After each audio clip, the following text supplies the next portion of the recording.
तो देखिए बच्चों, ये द्विघात समीकरण हल करने की विधियां, ये तुम्हारी प्रश्नावली 3 की 3.3, 3.4, 3.5 इनमें दी गई है। अब इसको द्विघात समीकरण को हल करने की विधियां, ये तुम्हें 3 दी गई है। प्रश्नावली में 3 विधियां दी गई हैं। पहली है हमारी गुणनखंड विधि। पहली है कौन सी? गुणनखंड विधि। और दूसरी है पूर्ण वर्ग विधि। पूर्ण वर्ग विधि। और तीसरी है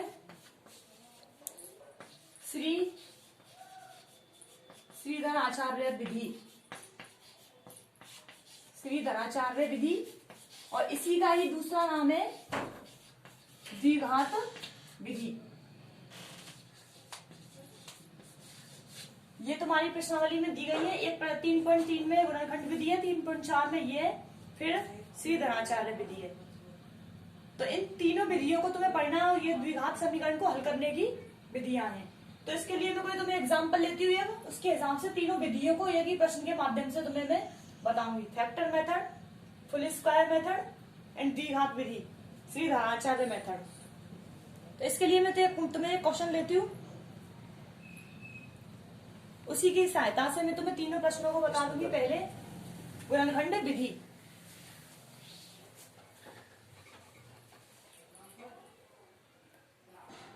अब मैंने उदाहरण लिया है तुम्हारे लिए 9x² - 3x - 2 = 0। हमें पता है ये द्विघात समीकरण है क्योंकि घात कितनी है इसकी? 2। अब इसको तुम्हें हल करना है तो हमें बताओ x के मान प्राप्त होंगे, और x के मान प्राप्त होंगे तो वो कितने होंगे? 2 प्राप्त होंगे क्योंकि द्विघात है ये। तो इसको सबसे पहले मैं गुणनखंड विधि से हल करना बताती हूँ कि गुणनखंड विधि से हल कैसे करते हैं इसको। तो ये तो तुम पहले भी पढ़ चुके हो। सबसे पहले ऐसी संख्या ढूंढनी है, इन दोनों का गुणा करो। x² में गुणांक है वो, और जो अचर पद है वो, दोनों का गुणा करो। कितना आ रहा है? -18। और ये कितना है? -3। अब तुम्हें दो संख्या ऐसी ढूंढनी है, दो संख्याओं को ऐसे ढूंढना है कि जिनका मैं अगर गुणा कर दूं तो कितना आ जाए? 18 आ जाए। तो यदि उन्हीं संख्याओं को मैं एक साथ में जोड़ दूं या फिर घटा दूं तो कितना आ जाए? -3। मतलब कि यह 3 है, इसको इस प्रकार से लिखना है हमें कि उन्हीं संख्याओं को गुणा कर दे तो कितना आ जाए? 18 आ जाए। तो बताओ कौन कौन सी संख्या हो सकती है ऐसी? 6 और 3, 6 3 18। तो गुणा कर रहे तो कितना आ जाएगा? 18। और यदि 6 में से 3 को घटाओगे तो कितना आ जाएगा? 3। तो अब इनको लेना है कौन सी प्लस में लेनी है, कौन सी माइनस में लेनी है। ये संख्या माइनस की है तो बड़ी संख्या किसकी लेनी है हमें? माइनस की। मतलब 6 को किसका लेना है? माइनस का।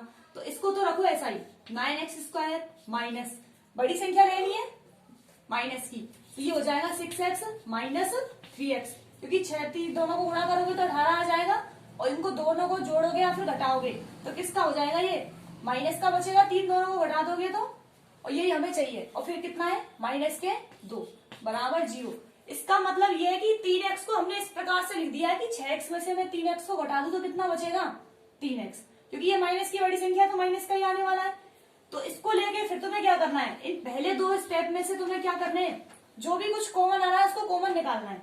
यहाँ पे 9x, यहाँ पे 6x है।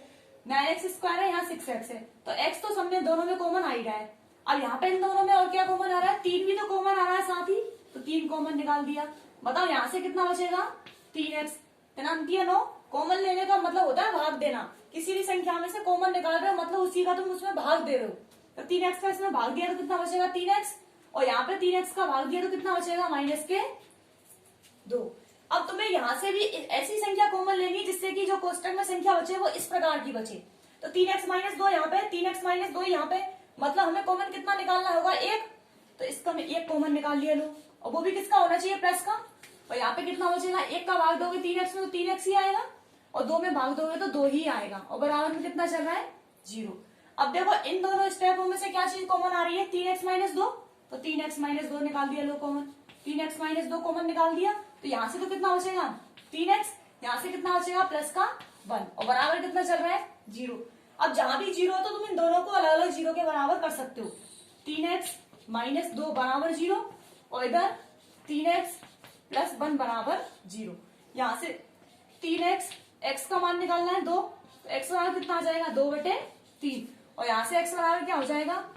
-1, और x बराबर -1/3। मतलब x के 2 मान आ चुके हैं, एक तो आ रहा है 2/3, x का मान आ रहा है -1/3। तो यही हमारी कौन सी विधि है? गुणनखंड विधि। दोबारा देख लो, गुणनखंड विधि में इस बीच वाली संख्या को इस प्रकार से लिखना है कि दोनों को लिखने पे ये इन दोनों का गुणा आ जाए। तो 3x को लिख दिया मैंने माइनस 6x प्लस 3x, और फिर इसमें से क्या लिया, कॉमन लिया 3x, और यहाँ से कॉमन आ गया 1। अब ये दोनों सेम है, मतलब कॉमन आ सकते हैं, तो कॉमन निकाल दिया। यहाँ से बचा 3x, यहाँ से बचा 1। अब दोनों को किसके बराबर कर दिया, 0 के बराबर कर दिया। यहाँ से x का मान आया 2/3, यहाँ से x का मान आया माइनस 1/3। तो ये ध्यान रखना है कि किसी भी विधि से कर लो, गुणनखंड विधि है, यहाँ से x के मान 2/3 और माइनस 1/3 आ रहे हैं, तो यही आंसर तुम्हारे अन्य दो विधियों से आने चाहिए।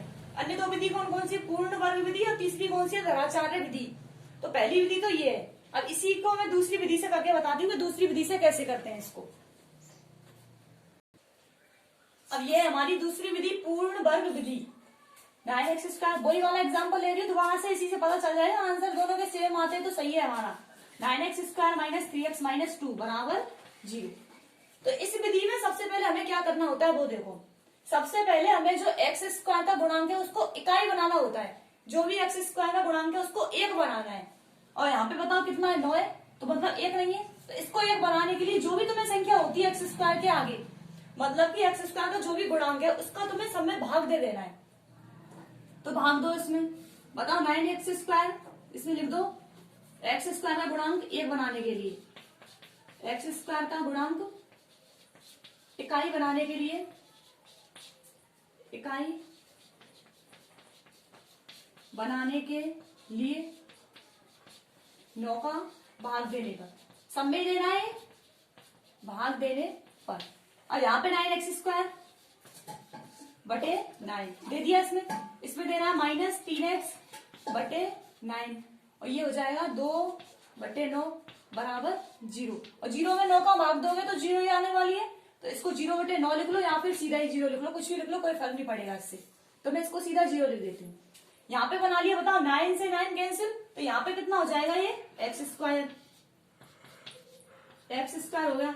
यहाँ पे ये 3 से ये कट जाएगा कितनी बार, 3 बार, मतलब कि माइनस ये हो जाएगा x और बटे 3। या फिर x का गुणांक कितना लिख सकते हो तुम, इसको ऐसे भी लिख सकते हो 1/3 इंटू x, और ये माइनस के 2/9 बराबर 0। अब इसके बाद क्या करना होता है, सेकंड स्टेप है हमारा, जो भी ये अचर पद है उसको तुम्हें दाएं पक्ष में लेके चलना है। बताओ अचर पद कौन सा है, माइनस 2/9, तो इसको किस में लेना है, दाएं पक्ष में। तो इसको ले जाओ, x² माइनस 1/3 x बराबर, ये माइनस का आधा जाके किसका हो जाएगा, प्लस का 2/9। यहाँ तक हो जाएगा। दोबारा देख लो, पहले x² का गुणांक इकाई बनाया है, मतलब उसी संख्या का भाग देना है जो कि x² के सामने है, तो ये भाग दे दिया। अब इसको हल कर लो। उसके बाद में जो भी अचर पद है उसको लेना है तुम्हें दाएं पक्ष में, दाएं पक्ष में ले गए।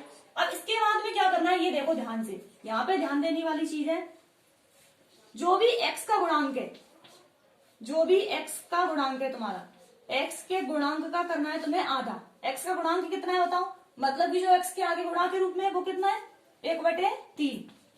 x के गुणांक 1/3 का आधा, और इसका आधा करोगे, मतलब कि जो भी संख्या तुम्हें दे रखी है उसका तुम्हें आधा करना है। मैंने बोला कि 3 का आधा कितना होता है, तो 3/2 बोलोगे, मतलब जो भी संख्या का तुम आधा कर रहे हो उसमें किसका भाग देना है तुम्हें, 2 का। तो यहाँ पे कितना 1/3, तो 1/3 का आधा कितना होगा, 2 का भाग दोगे, और 2 के नीचे 1 लगा सकते हो, तो पहली संख्या का गुणा चौथी से होता है, दूसरी का तीसरी से। तो ये कितना हो जाएगा, 1/3 गुणा 2, मतलब कि 1/6। तो ये ध्यान रखना है, 1/3 का आधा कितना होगा, 1/6। 1/3 का आधा होगा 1/6। यहाँ पे होता 5/2, तो उसका आधा कितना होता है, 5/4। कुछ भी संख्या हो उसका मतलब है आधा, एक तो हर में क्या कर दो, 2 का गुणा कर दो। तो ये कितना हो जाएगा, 1/3 का आधा कितना होगा, 1/6। आधा हो चुका है। जहां भी आधा आ जाए उसका करना है तुम्हें वर्ग। x के गुणांक का आधा, x का गुणांक 1/3, इसका आधा कितना, 1/6 का वर्ग करना है 1/6 का, मतलब 1/6 का कर दो क्या, वर्ग। किसी भी संख्या का वर्ग करोगे मतलब ऊपर वाले का भी वर्ग होगा, नीचे वाले का भी वर्ग होगा। बताओ 1/6 का वर्ग कितना होगा, 1 का वर्ग तो 1 ही रहेगा, 6 का वर्ग कितना, 36। 1/6 का वर्ग को दोनों पक्षों में जोड़ने पर, को दोनों पक्षों में जोड़ने पर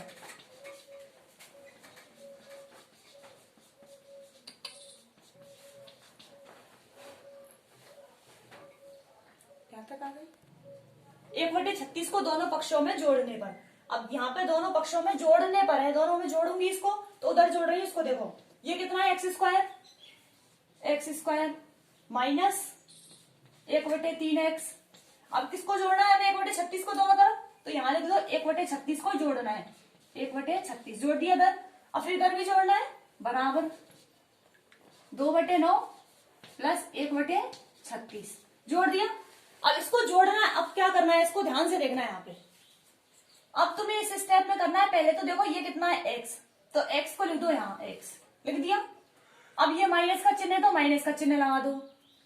अब यहाँ पे ये देखना है कि इस जगह पे तुम्हें क्या लिखना है, तो इस जगह पे जो तुम्हारा आधा आया था ना, x का गुणांक करने पर जो आधा आया था वो आधा कितना है 1/6, तो उसको लिखना है यहाँ पे, तो मैंने लिख दिया 1/6 और इसका कर देना है क्या वर्ग। अब ये पता है ये ऐसे क्यों किया हमने, क्योंकि अब इसको खोलोगे किससे, a माइनस बी के होल स्क्वायर से खोलोगे तो ये आएगा कितना, पहली संख्या का वर्ग प्लस दूसरी संख्या का वर्ग प्लस माइनस 2 गुणा पहली संख्या गुणा दूसरी संख्या। कर दिया, इसको हल करोगे तो 2 तिया 6, ये कितना हो जाएगा x square plus 1/36 minus x/3। तो बताओ ये इसको ऐसे भी लिख सकते हो 1/3x। तो ये संख्या इसको मैं ऐसे लिख दूं तो कोई फर्क थोड़ी ना पड़ेगा, तो इसी को मैंने ऐसे लिखा है। तो ये ध्यान रखना कि ये हमने इससे कैसे लिखा है, पहले तो ये का ये लिखो, फिर चिन्ह है उसको लगाओ, फिर जो तुम्हारा आधा आया था x के गुणांक का ये ना, उस आधे को लिख दो, उसका क्या कर दो होल वर्ग। मतलब कि हमने इसको ही शॉर्ट रूप में लिखा है, जो हमारी सर्वसम का a माइनस बी का होल स्क्वायर उसकी सहायता से लिखा है इसको हमने। तो ये लिख दिया क्या x माइनस 1/6 का होल स्क्वायर। अब इसको हल करना है इधर वाले को, बताओ इसमें लघुत्तम कितना आ रहा है 36, 9 चौका 36, 4 दूनी 8 और प्लस 1, मतलब कितना होगा ये, इधर ही लिख देती हूँ x माइनस 1/6 स्क्वायर बराबर ये कितना हो जाएगा 9/36। 9/36। अब यहाँ से स्क्वायर को हटाओगे तो इधर क्या लग जाएगा अंडर रूट, तो ये कितना हो जाएगा x माइनस 1/6 बराबर रूट ऑफ 9/36, मतलब 9 का अंडर रूट और 36 का अंडर रूट, तो ये कितना हो जाएगा x माइनस 1/6 बराबर। अब ये ध्यान रखना कि जहां भी अंडर रूट होता है तो उसके मान हमेशा 2 आते हैं, एक तो प्लस में एक माइनस में। बताओ 9 का अंडर रूट कितना होगा 3 और 36 का अंडर रूट कितना 6 हो गया 6। और इसका क्या करना है, दोनों किस में आएंगे, एक तो प्लस में एक माइनस में। तुम ये ध्यान रखना कि जैसे मैंने लिखा -2 का स्क्वायर और एक लिखा मैंने 2 का स्क्वायर। बताओ -2 का स्क्वायर भी कितना है 4 और 2 का स्क्वायर भी कितना है 4। मतलब ये कह सकती हूँ कि 4 का तुम वर्गमूल निकालोगे तो किसका आ सकता है, माइनस का भी आ सकता है और प्लस का भी आ सकता है। तो यहाँ से मैंने इसका अंडर रूट निकाला तो ये माइनस में भी हो सकता है और प्लस में भी हो सकता है। तो इसी प्रकार से दोनों को माइनस और प्लस दोनों में लेना है तुम्हें, और इसको काट भी सकते हो तुम, ये कितना हो जाएगा 1/2, मतलब यहाँ से लिख सकते हो x माइनस 1/6 बराबर प्लस माइनस 1/2। अब इसको ध्यान रखना है, ये आया है तुम्हारा। अब इसी को आगे और करना है, दोबारा देख लो, यहाँ से इधर वाले को मिटाऊंगी मैं। ये 9x square minus 3x minus 2 बराबर 0 है। सबसे पहले x स्क्वायर के गुणांक को इकाई बनाना है, मतलब एकांक बनाने के लिए जो संख्या तुम्हें सामने दे रखी है उसी का क्या देना है, भाग देना है। तो ये मैंने भाग दे दिया, सब में देना है वो सभी पक्षों में। इधर वाले में दिया था तो 0 में किसी भी संख्या का भाग दे लो, 0 ही आने वाली है, तो 0 लिखा है इधर मैंने। ये हो गया, ये यहाँ से 9 से 9 कैंसिल, ये 3 से 9 3 बार कैंसिल, तो 1/3 इंटू एक्स माइनस 2/9 बराबर 0। अब x का जो भी गुणांक है कोफिशिएंट ऑफ द x, तो x का गुणांक कितना है 1/3। इसका क्या करना है तुम्हें, हाँ इसके बाद में चरपद को इधर भेज देना। अब क्या करना है, x के गुणांक का आधा, x का गुणांक है 1/3, इसका आधा कितना होगा 1/6। आधा करोगे तो हर में किसका गुणा कर देना है 2 का, और फिर इसका करना है वर्ग, ये 1/6 का वर्ग, ये कितना है 1/36। और इसको दोनों पक्षों में क्या करना है, जोड़ना है। तो दोनों पक्षों में जोड़ने पर अब जोड़ोगे इधर, ये जोड़ दिया 1/36 और इधर जोड़ दिया 1/36। अब इसको तुम्हें कैसे लिखा था, x की जगह x लिखो, फिर जो ये चिन्ह है वो चिन्ह ही यहाँ लगाना है। उसके बाद में जो आधा आया था हमारा, उस आधे को यहाँ लिखना है, उसका क्या कर देना होल स्क्वायर, क्योंकि इसको तुम a माइनस बी के होल स्क्वायर से खोलोगे ना तो यही हमें आप प्राप्त होगी। तो इसको मैंने ऐसे लिख दिया, और यहाँ अंडर रूट ये एलसीएम कितना आ रहा है 36, यहाँ हो जाएगा 9 चौका 36 और 4 दूना 8 प्लस 1/36, मतलब 1 आ जाएगा यहाँ पे। ये हो जाएगा 9/36 और यहाँ स्क्वायर है तो स्क्वायर को उठाओगे तो दरवाली पे क्या लग जाएगा अंडर रूट और 9/36 का निकालोगे तो ये कितना आएगा 3/6 और वो भी किसमें प्लस और माइनस दोनों में आएंगे और हमें पता है दोनों क्यों आएंगे क्योंकि किसी भी संख्या का अंडर रूट निकालते हैं तो वो संख्या दोनों में होती है प्लस में और माइनस में 3/6 कट ही रहा फिर से 1/2 और x माइनस 1/6 बराबर प्लस माइनस 1/2 यहाँ तक तो क्लियर है। अब इसको आगे देखो अब यहाँ से तुम्हें दोनों को क्या लेना है एक बार तो लेना है प्लस का एक बार लेना है माइनस का। अब वो लेना कैसे देखो क्योंकि दो मान आएंगे एक्स स्क्वायर है मतलब कि द्विघात समीकरण है तो एक्स के दो ही मान आने वाले तो एक बार लेना है किसका प्लस का एक बार लेना है माइनस का। तो पहले ले लेते हैं धनात्मक लेने पर धनात्मक लेने पर मतलब कि जो तुम्हारा ये 1/2 है प्लस माइनस उसको मैं पहले प्लस वाला ले रही हूँ तो ये हो जाएगा x माइनस 1/6 बराबर 1/2 प्लस का ले लिया पहले तो बताओ 1/6 को उधर भेजोगे पक्षांतर करके ये कितना हो जाएगा x बराबर 1/2 माइनस का उधर जाएगा किसका हो जाएगा प्लस का 1/6 x का मान निकालना है तो कितना हो जाएगा x बराबर लघुत्तम कितना 6 2 3 6 मतलब कितना 4/6 तो x का मान कितना आ रहा है 4/6 मतलब 2/3 तो एक तो x का मान 2/3 आ चुका है पहले भी x का मान 2/3 ही आया था। अब की बार क्या लेना ये धनात्मक लिया अब की बार क्या लोगे फिर से माइनस लेने पर माइनस ले लो ये तो रहेगा x माइनस 1/6 बराबर माइनस 1/2 माइनस वाला ले लिया बताओ माइनस 1/6 को उधर भेजोगे पक्षांतर करके ये किसका हो जाएगा इधर का माइनस उधर जाके प्लस का हो जाएगा तो x बराबर माइनस 1/2 प्लस 1/6 लिख दिया। यहां से लघुत्तम कितना आ रहा है देखो 6 आ रहा है लघुत्तम ये कितना हो जाएगा माइनस का 3 और प्लस 1 फिर ये कितना हो जाएगा -3 प्लस 1 कितना हो जाएगा माइनस के 2/6 यहां से कट रहा है तो x का मान कितना आएगा x का मान आएगा हमारा -1/3 तो एक तो x का मान आ रहा है 2/3 एक x का मान आ रहा है -1/3 यही पहले आए थे किस विधि में गुणनखंड विधि में। तो ध्यान रखना है कि ये कौन सी विधि हमारी पूर्ण वर्ग विधि सबसे पहले इकाई बनाना है एक्स स्क्वायर के गुणांक को उसके बाद ना चरपद को उधर लेके जाना है और जो भी एक्स का गुणांक है उसका आधा करो आधे का वर्ग करो दोनों पक्षों में जोड़ दो और उसके बाद में फिर क्या करना है तुम्हें ये पूर्ण वर्ग विधि वाला ये लगाना है। इसका नाम इसीलिए पड़ा है पूर्ण वर्ग विधि क्योंकि इसमें हमने पूर्ण वर्ग बनाया है इसको इसलिए इसका नाम पूर्ण वर्ग विधि पड़ा है। तो यहाँ से एक्स के मान आ चुके हैं 2। अब हमारी तीसरी विधि है द्विघात विधि द्विघाती विधि या फिर श्रीधराचार्य विधि। इस विधि का प्रतिपादन श्रीधराचार्य नामक कर्तज्ञ थे उन्होंने किया था तो इसलिए इसका नाम श्रीधराचार्य विधि ही पड़ गया है। तो इसीलिए मैं वही उदाहरण ले लेती हूँ पहले वाला है 9x² माइनस 3x माइनस 2। अब इसी को भी हम इस विधि से करेंगे तो इसके आंसर x के वही आने वाले पहले वाले कौन से 2/3 तो -1/3। तो इसमें देखना ये करना क्या है तो इसका फॉर्म होता है हमारा किसके रूप में मैंने लिखा ax² plus bx plus c बराबर 0 के रूप में। अब बताओ a क्या है यहाँ पे x² का गुणांक है a बराबर क्या है x² का गुणांक और b है हमारा x का गुणांक और c है हमारा अचर पद। तो इसके लिए उन्होंने एक सूत्र लिखा था वो सूत्र क्या था इसका सूत्र ही लिख देती हूँ उसका नाम है द्विघाती सूत्र। x के मान आएंगे कितने आएंगे 2 तो वो सूत्र क्या होता है x बराबर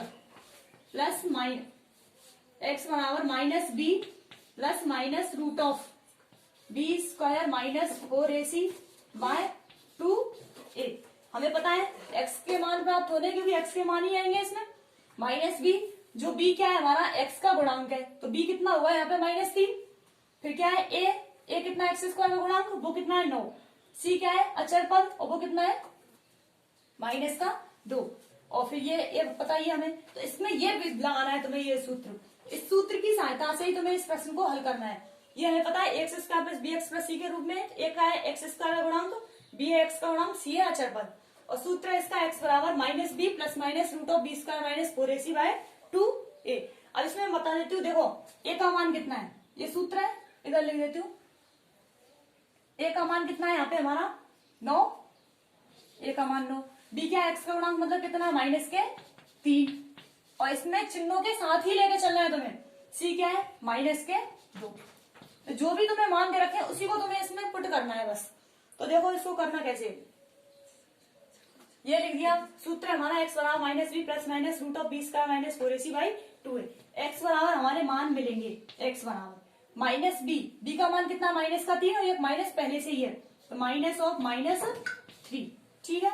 और फिर है प्लस माइनस रूट ऑफ, बताओ बी स्क्वायर मतलब कि -3 का क्या होगा स्क्वायर, -4 गुणा ए का मान कितना है 9, और सी का मान कितना है -2। चिन्हों के साथ ही लेके चलना है तुम्हें इनको, और बटे 2 गुणा ए का मान कितना है 9।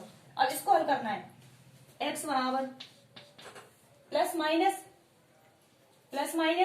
ये माइनस माइनस, ये तो क्या हो जाएगा प्लस का, प्लस माइनस रूट ऑफ, ये क्या है -3 का स्क्वायर, किसी भी संख्या का स्क्वायर लिख लो, माइनस वाली का या फिर प्लस वाली का, तो कितना हो जाएगा, ये 3 का स्क्वायर 9 माइनस 4 नाम 36 और 36 दूना 72, ये माइनस का तो ये किसके हो जाएंगे प्लस के 72, और बटे में कितना चल रहा है, बटे में हमारा चल रहा है 18। अब इसको मैं ऊपर लिख देती हूँ, ये देख लो सूत्र है, सूत्र को मिटा रहे हैं यहां से भी,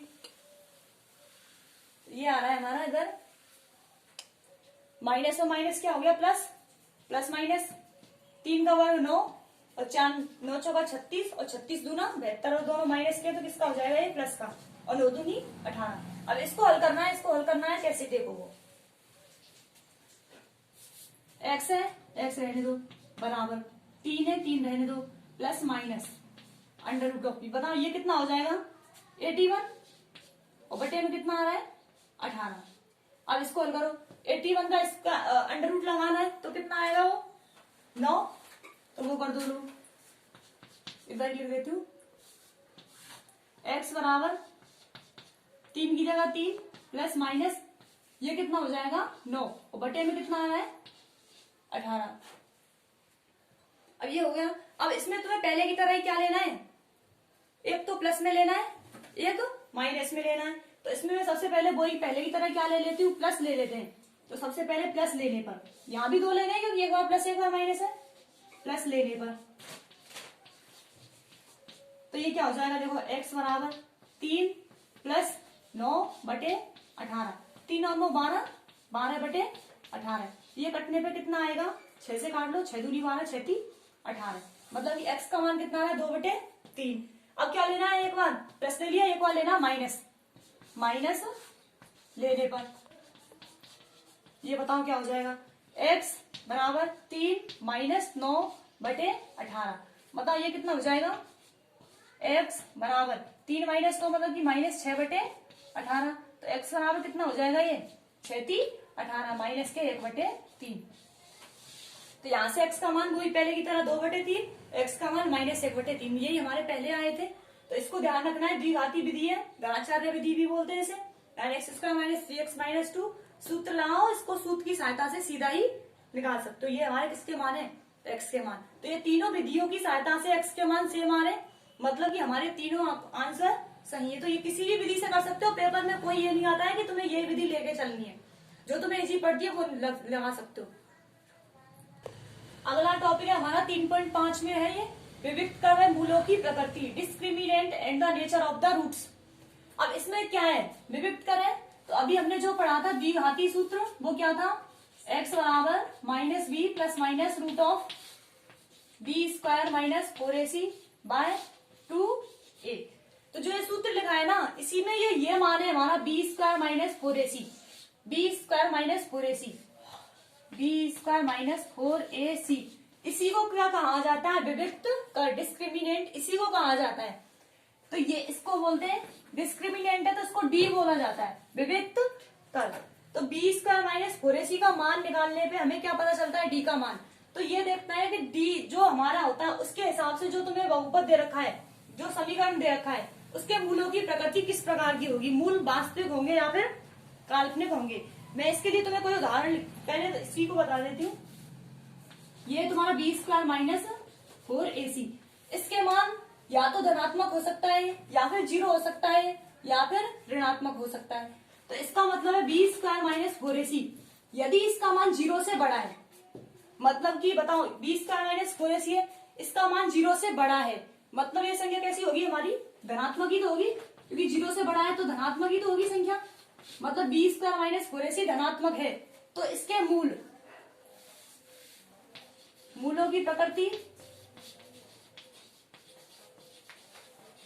मूलों की प्रकृति होगी हमारी वास्तविक। और हमें पता है मूल कितने निकलेंगे, इसके 2 निकलेंगे, क्योंकि एक द्विघात समीकरण है। तो मूलों की प्रकृति तो होगी वास्तविक, और दोनों मूल होंगे हमारे अलग अलग, और मूल होंगे दोनों अलग अलग। मतलब x के दोनों मान हमें कैसे प्राप्त होंगे, अलग अलग प्राप्त होंगे।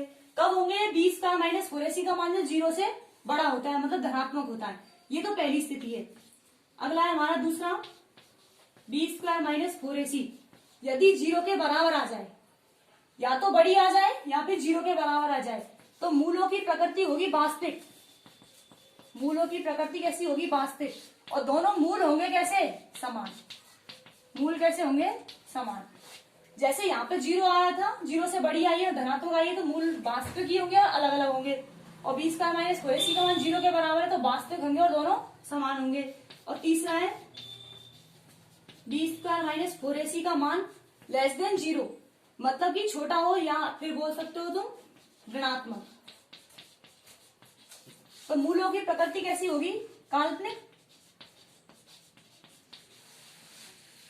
और दोनों बस ये देखना है कि मूलों की प्रकृति कैसी होगी, काल्पनिक होगी, अलग अलग भी हो सकते हैं। तो इसी को तुम्हें मैं उदाहरण की सहायता से बताती हूँ। ये देखो, मैंने कोई उदाहरण दिया, ये ध्यान रखना कि अगर धनात्मक आती है तो मूलों की प्रकृति कैसी होगी, वास्तविक और अलग अलग। और यदि 0 के बराबर आती है तो वास्तविक, और मूल दोनों समान होंगे। और ऋणात्मक आती है तो मूल कैसे होंगे, काल्पनिक। तो अभी हमने जो एग्जाम्पल लिखा था उसी को देख लो, इधर लिख देती हूँ इसको। अब ये है हमारे, इसके लिए उदाहरण लिख दिए मैंने 3। अब इनको देखना है इनकी मूलों की प्रकृति कैसी होगी। तुमसे प्रश्न में पूछा जाएगा, उदाहरण दे देगा कोई भी और पूछेगा इसके लिए बता मूलों की प्रकृति कैसी है। तो इसमें सबसे पहले तुम्हें क्या देखना है, डी का मान ही देखना है। और डी कैसे निकालते हैं, डी बराबर होता है बी स्क्वायर माइनस 4ac। ये देखना है ये कैसा है, बताओ। बी का पहले ए का मान कितना है, इसमें 2। बी का मान कितना है, चिन्ह के साथ ही लेके चलना है सबको। और सी का मान कितना है, 5। निकालना है बी स्क्वायर माइनस 4ac।